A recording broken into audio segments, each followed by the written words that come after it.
Faulkner, and I have chosen to do my symposium project on the link between the free market and forced labor exploitation and how fair trade practices offer a more just alternative to producers in the unindustrialized world.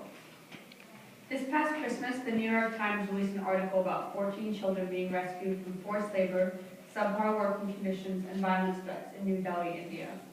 The children were producing Christmas ornaments and other Christmas decorations that would later be sold in American and European markets to help aid in the celebration of the Christmas season.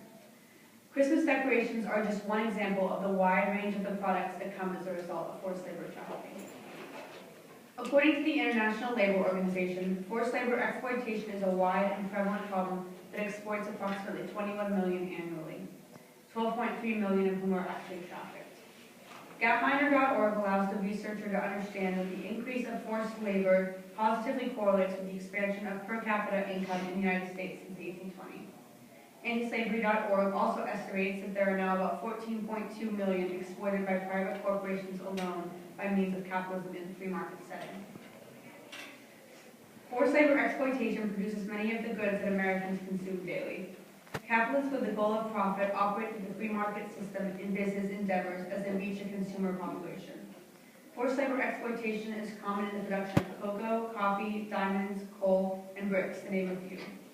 Because forced labor exploitation often occurs in an underground context, it can be almost impossible to decipher whether or not a particular product was made in a fair setting without exploitation. However, essential to conscious consumerism is drawing the line between hard work and blatant exploitation. For the sake of this paper, exploitation will be defined as any act in which hard work increases without an increase in the standard of living of the individual. An article written by the Polaris Project states that no matter how free and independent the American market actually is, there will always be someone who is being harmed by the system. Economic freedom is beneficial and is an American right that often taking away American economic freedom, freedom on the other side of the equation is ineffective. We need some balance of freedom, some system that advocates for freedom on the part of the consumer as well as the producer. In relation to the beliefs of Immanuel Kant, our freedom comes from our reason, and our reason can help us to keep balance. In turn, exploiting human beings to in this case using cheap slave labor to increase sales and therefore profit, is simply acting on impulse and not reason. The trafficking industry as a whole profits with about $31.6 billion annually, and a significant element of this economy is the forced labor industry. Human inclination is to advance oneself, but acting on reason allows us to see the individual from a new perspective, namely a Christian perspective.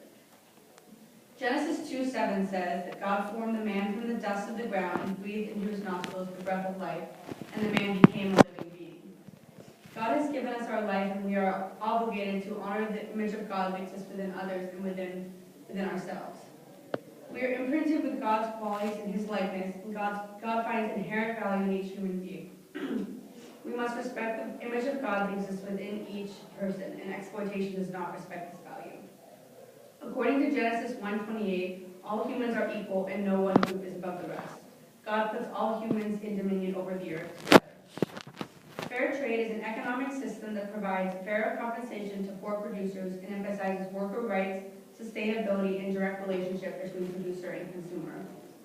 While there are limitations to fair trade practices, conscious consumerism in the form of fair trade acts as an effective first step towards a more equitable free market economy that addresses the increasingly prevalent problem of forced labor exploitation.